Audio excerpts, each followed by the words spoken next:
Hola a todos y bienvenidos a un nuevo análisis de un nuevo capítulo de ese libro de David Rocasolano, Adiós Princesa.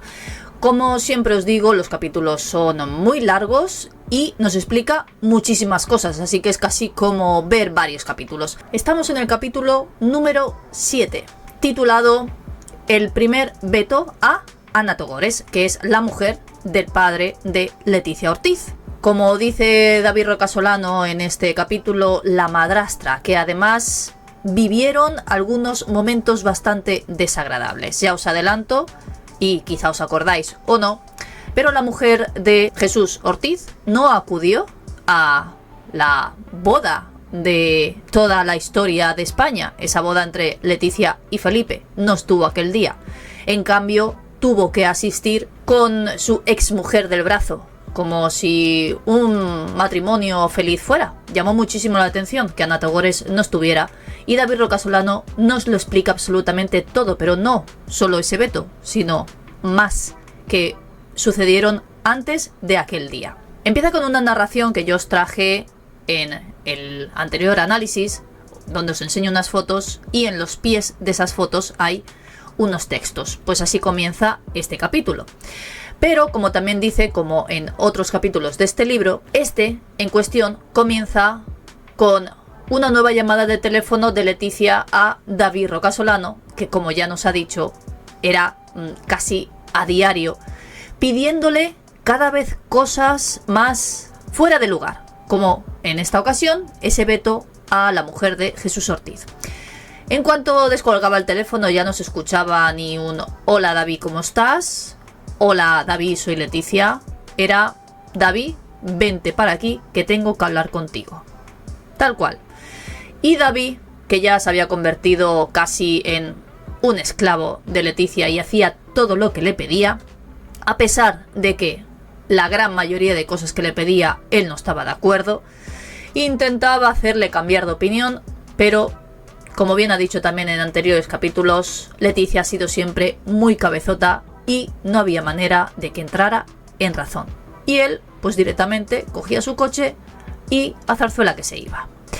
Mi indispensable trabajo para mantener la dignidad de la monarquía consistía en ordenarles a mis familiares que se mantuvieran quietos y callados.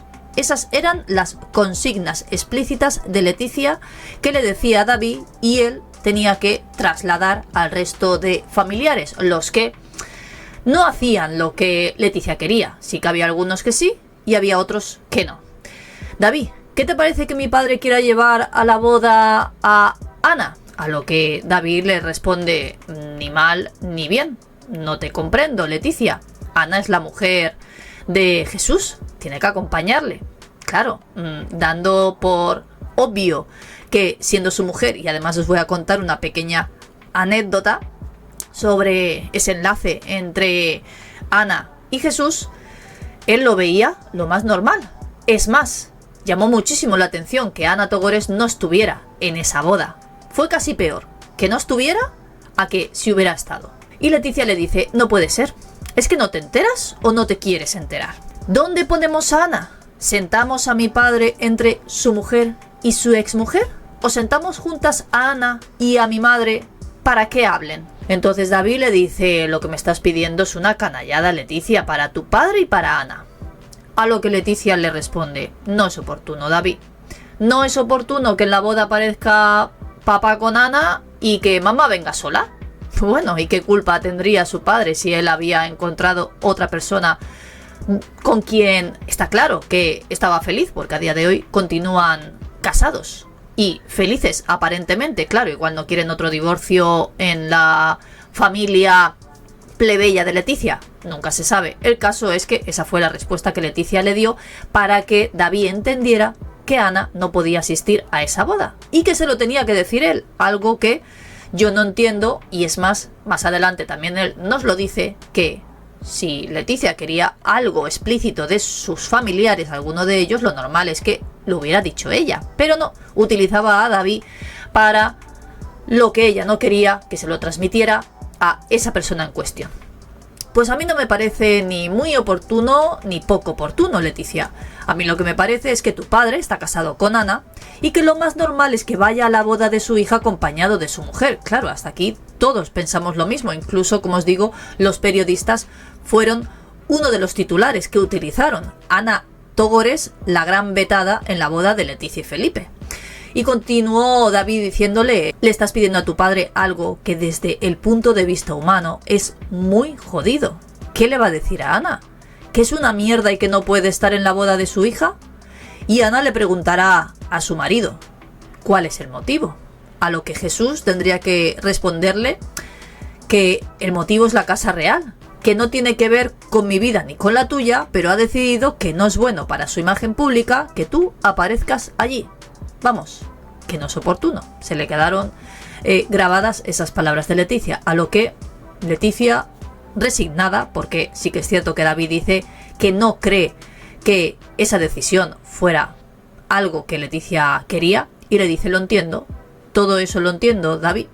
Se derrumba un poco ante los argumentos, lógicamente, que le ha dado David, y aún así no rectificó. Alguien de arriba le había dicho: Ana no puede estar en la boda. Y le dijo: tienes razón, pero no puede ser. A lo que David le contestó: muy bien, pues hablaré con tu padre. La nueva situación de Leticia con Felipe, que era esa inminente boda, forzó de alguna manera a su padre y a Ana a contraer matrimonio, a casarse. Como bien dice David Rocasolano, un mero trámite impulsado por esa hipocresía que ya estaba ahondando en toda la familia de Ortiz Rocasolano. Una boda casi secreta en el mes de marzo en el ayuntamiento de Pozuelo, que de alguna manera lo que hacían era contribuir a que la familia pues fuera más una familia, o pareciera más una familia. Ellos buscaban que al casarse Ana pudiera asistir a la boda de Leticia y Felipe. Finalmente, como ya sabéis, no fue así. Algo que, como también nos dice David Rocasolano en este libro, llama bastante la atención, y él también lo pensó, es cuál es la diferencia entre que Jesús Ortiz y Ana Togores no pueda ir ella a la boda a pesar de haberse casado, pero sí que el novio de Erika Ortiz sí pudo asistir a esa boda a pesar de no estar casados. Era algo que ni siquiera David llegó a entender. Esa boda, como os digo, fue casi en secreto, pero sí que hicieron una fiesta para todos los invitados y todos los familiares, a los que lógicamente estaba Leticia y Felipe. Fue en Llanes y allí ocurrieron varias cosas.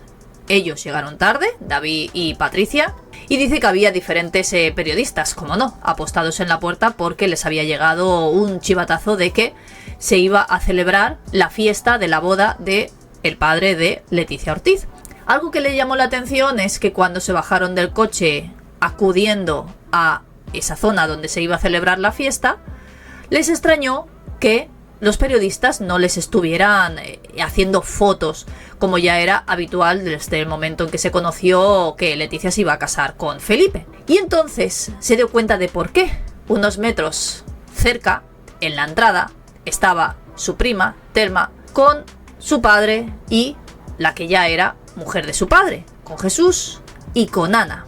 Como bien dice él, y os lo digo textualmente, unos metros más allá, en la entrada, mi prima Telma, ataviada con un precioso traje de color celeste radiante, atractiva como siempre, se dejaba fotografiar sin pudores ni tapujos junto a Chus y Ana Togores.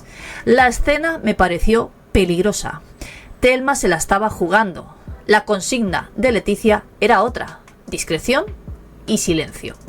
Algo que, como ya hemos visto también en capítulos anteriores, Telma no llevaba muy bien. A ella le gustaba más tener esa popularidad. Hasta que luego, claro, esa popularidad fue demasiado para ella y ya sabéis cómo ha terminado con la prensa. Dice que el caso es que ni siquiera esa boda entre Ana y Jesús Ortiz evitó ese veto en el día de Leticia, en aquella boda. Y él era el encargado, supuestamente, de decírselo a Jesús. Digo supuestamente porque se llevó una sorpresa cuando decidió acudir a hablar directamente con su tío para decirle lo que Leticia le había dicho que hiciera. Se fue a donde él trabajaba en ese momento, que era una radio local, e intentó plantear la situación tal y como se lo había dicho Leticia, porque no sabía muy bien cómo decírselo, pero se había adelantado. Algo que yo os he dicho antes es por qué Leticia no llamaba directamente ella a sus familiares para decirles no hagas esto, o no me parece bien esto, o esto lo vamos a cambiar, o esto se va a hacer así. Utilizaba a David, pero en esta ocasión no sabe ni siquiera David por qué, ella se le adelantó. Y entonces cuando va a mantener esa conversación con Jesús, le dice su tío a él, ¿ya sabes lo de Ana? A lo que David le dice, ¿qué es lo que es? Sabiendo ya de sobra lo que le iba a decir. Y entonces le contesta, pues que Leticia me ha pedido que mi mujer no asista a la boda. Me imagino la cara de los dos en ese momento, y entonces le dice David, algo sí sabía. La verdad es que no sé qué decirte, Chus, en cierta medida puedo entender la postura de Leticia. Bueno, a ver, quizás sí se pueda entender si te das cuenta de que eso viene de más arriba, que no es una decisión propia de esa persona. Puedes llegar a entenderlo un poco, incluso yo también puedo llegar a entenderlo un poco. Tenía que hacer lo que le decían. Lo que no se sabe es quién realmente dijo que Ana Togores no podía estar allí.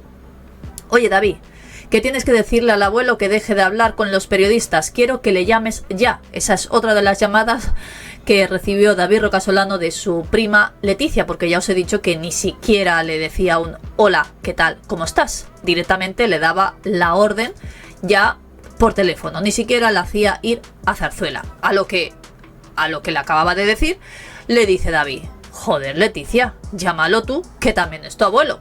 Como os he dicho antes, que David llegó un momento en que dijo, a ver, ¿por qué me estás utilizando a mí para decir todo lo que tú quieres que hagamos o no hagamos? El abuelo, la verdad, es que dio un momentazo, no en el día de la boda, sino en el día antes. Un miedo que Leticia ya tenía, porque claro, lógicamente, ¿quién no conoce a sus abuelos como son?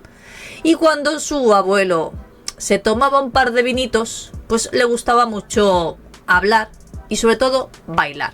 Pero antes de eso, también acostumbraba a, lógicamente, presumir de que su nieta se iba a casar con el príncipe de Asturias. Obvio, ¿quién no hubiera hecho eso en la posición del abuelo Paco? Bueno, pues eso era lo que sucedía cada vez que pues, se iba a tomar unos vinitos al bar, algo completamente normal. Preguntas que se hace David Rocasolano y que nos las transmite en este capítulo. ¿Por qué mi abuelo no puede ser campechano ante la gente como el rey? ¿O por qué Chus no puede llevar a su esposa a la boda de su hija mientras el rey sí puede marcharse de safari con una tal Corina? Oye, preguntas creo que bastante obvias y difíciles de responder, ¿eh?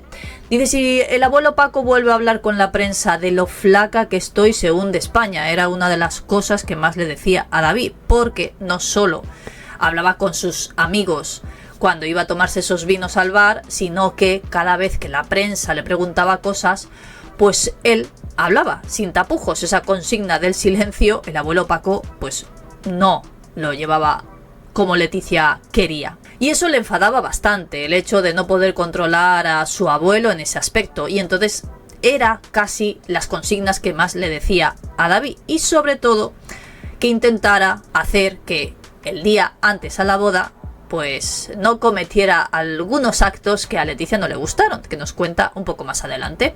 Pero hasta ese momento nadie sabía quién era Ana Togores, unos días antes cuando empezaron a hablar de ella.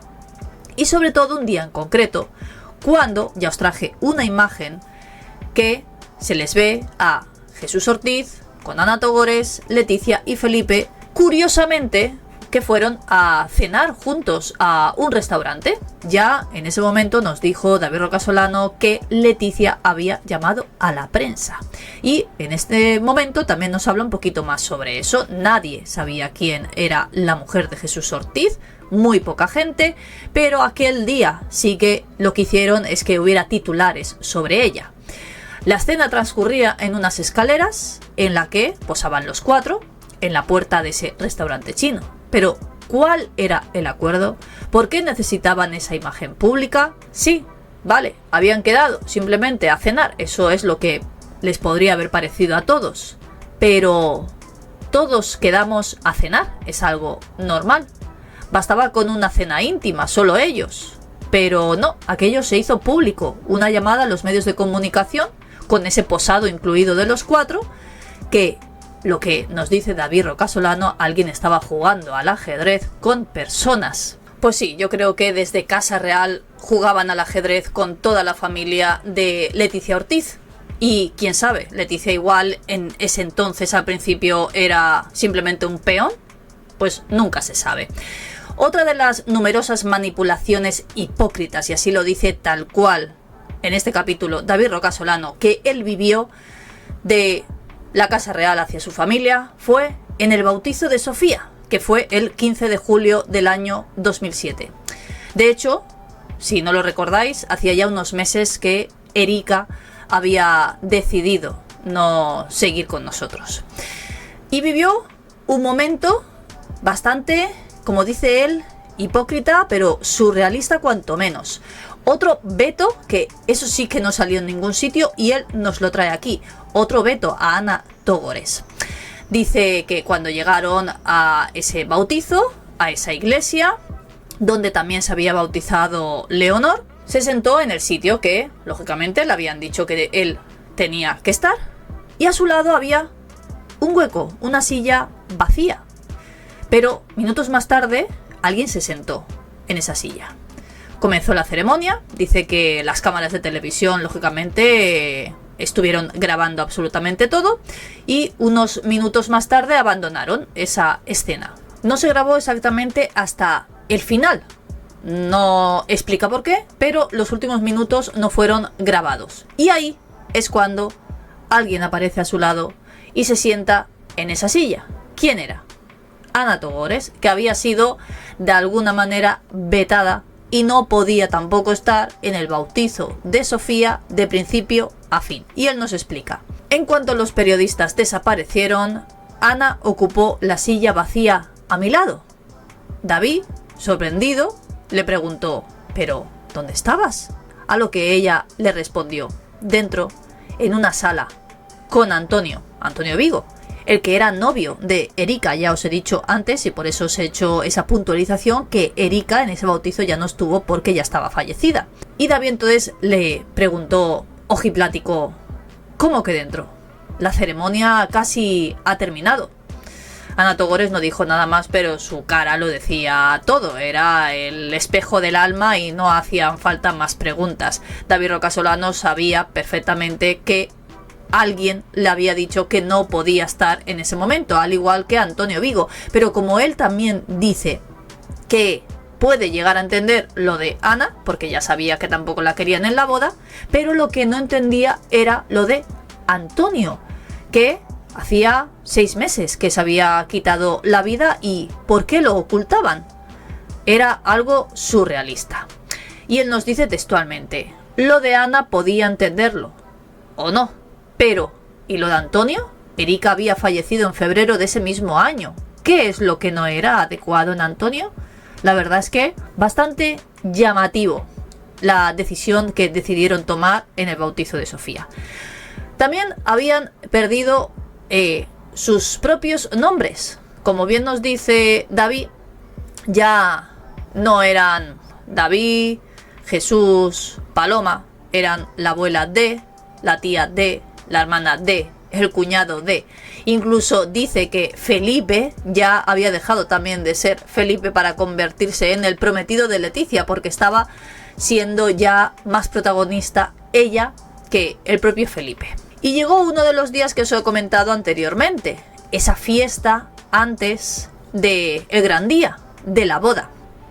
Por consecuencia del 11M no se realizó una fiesta un poco privada que se iba a realizar para los amigos, solo amigos, porque aquella celebración de la preboda, algo que no se podía lógicamente cancelar, aunque poco antes habían sucedido esos atentados en Madrid, en ese día no estaba la plebe, había aristocracia. Y nos cuenta incluso algunos momentos que a mí me han parecido hasta graciosos en ese día. Imaginaos a una familia que sí, llevaban ya unos meses conociendo un poquito de la familia real, pero imaginaos lo que ese día llegaron a ver. Era una cena de gala en el Pardo. De hecho, todos lo vimos en televisión, en prensa, porque estaban allí todas las aristocracias posibles. Esa noche fue la gran noche del abuelo Paco, que Leticia le había recalcado en más de una ocasión a David que lo controlara ese día y que hablara con él y que le dijera que ni se pasara con las copitas de vino ni se pusiera a bailar con todas aquellas aristócratas, princesas y todo lo que os podéis imaginar, que ya sabéis que estuvieron allí absolutamente todos, desde Carolina de Mónaco hasta Carlos III. A David y a su novia los pusieron en el lateral de una sala, compartían una mesa con amigos y amigas de Leticia. Como él dice, era una mesa de gente sencilla.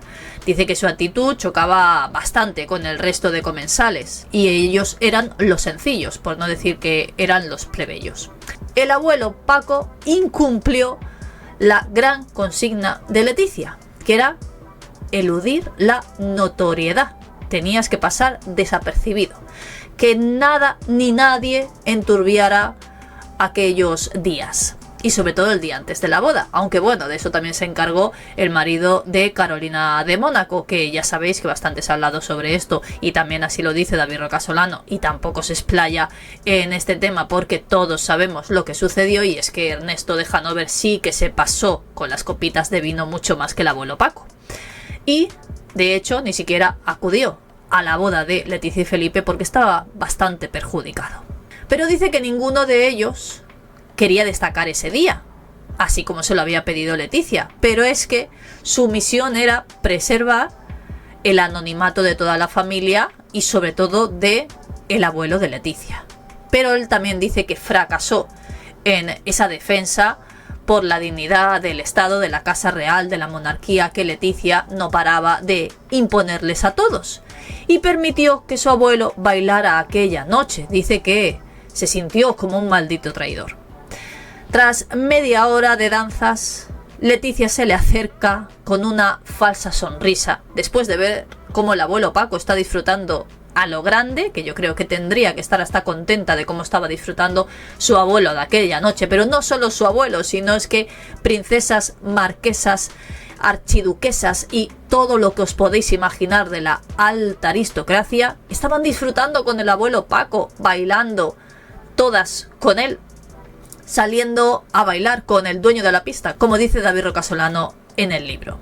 Y él dice que se sentía orgulloso de ver a su abuelo no solo disfrutando así, sino que era gracioso ver cómo todas esas aristócratas disfrutaban con el abuelo.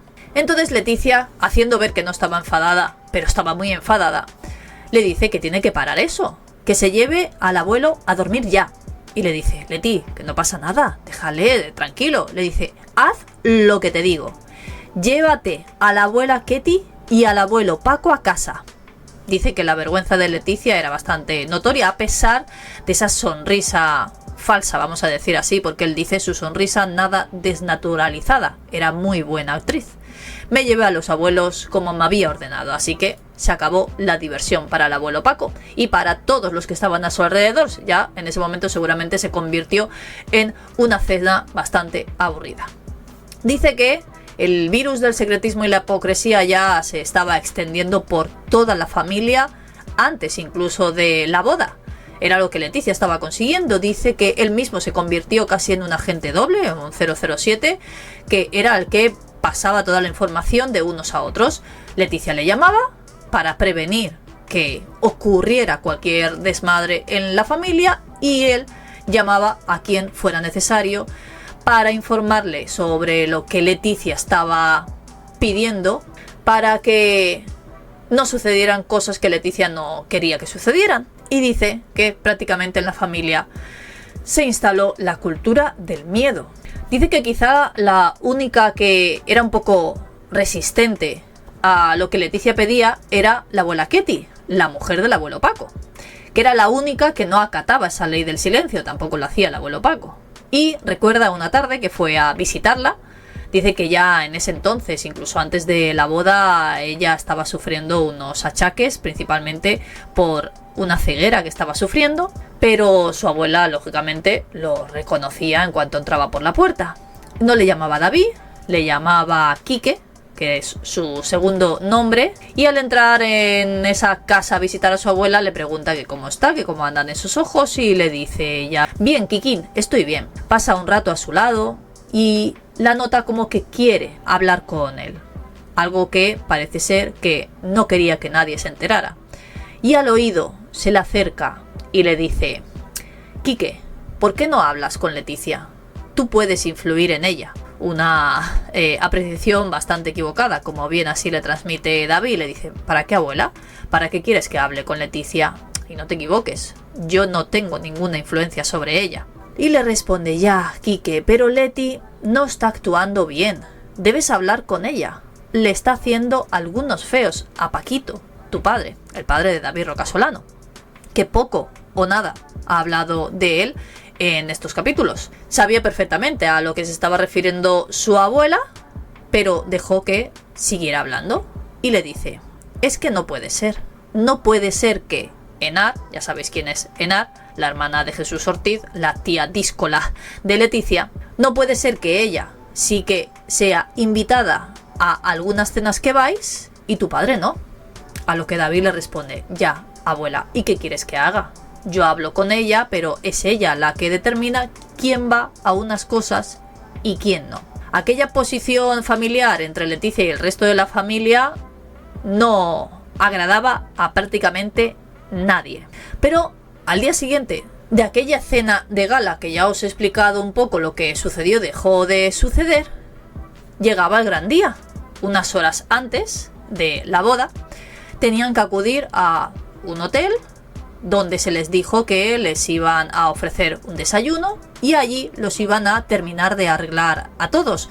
El diseñador que en ese entonces le hacía toda la ropa a Leticia, que era Felipe Varela, tuvo que incluso lidiar con lo que sucedió horas antes de la boda, que quizá lo conocéis, porque es que el abuelo Paco, que como dice David Rocasolano, quizá todavía tenía un poco de influencia de las copitas de vino que se había tomado la noche anterior, se desató por completo. Se acercó a su ex yerno, porque ya estaba separado de su hija, de Paloma, y clavándole los ojos le soltó un rotundo: hijo de pu... Ya sabes lo que sigue. Claro, tras esto empezó una discusión, empezaron a agarrarse de los trajes, algo que todos los que estaban a su alrededor tuvieron que separarlos. Una discusión en la que también se metió entre medio el padre de Jesús Ortiz, que, como bien nos explica David Rocasolano, no tenían nada que ver uno con el otro. Irrumpió en medio de ese forcejeo para intentar defender a su hijo. Y como bien nos dice, era una batalla bastante desigual, porque José Luis, que es el padre de Jesús Ortiz, dice que es un hombre alto, corpulento, un asturiano fornido, como dice él, y el abuelo Paco pues era todo lo contrario. Dice que entre todos consiguieron separar aquella pelea entre el ex suegro y el ex yerno, e incluso los modistos tuvieron que ponerse a toda velocidad y a toda máquina para arreglar los trajes que casi habían destrozado en esa trifulca. Palabras como hijo de o maricón, ya te encontraré, ven si tienes huevos, pues durante un rato estuvieron ahí en el ambiente, que seguramente sería bastante tenso, eso sí. Dice que Leticia no se enteró de lo que había sucedido y después de eso se fueron a la boda como si nada hubiera pasado. Imaginamos que es porque en ese entonces el abuelo Paco se enteraría de quizá lo mujeriego que había sido Jesús Ortiz mientras estaba casado con su hija. No sabemos si más adelante nos va a detallar un poquito más sobre este asunto, pero es muy probable que sí. Hasta aquí este capítulo, que como ya habéis visto parece que sean varios porque cuentan muchísimas cosas. Espero que os esté gustando el análisis. Me podéis dejar todas vuestras opiniones, comentarios y me gustas y nos vemos en el próximo vídeo.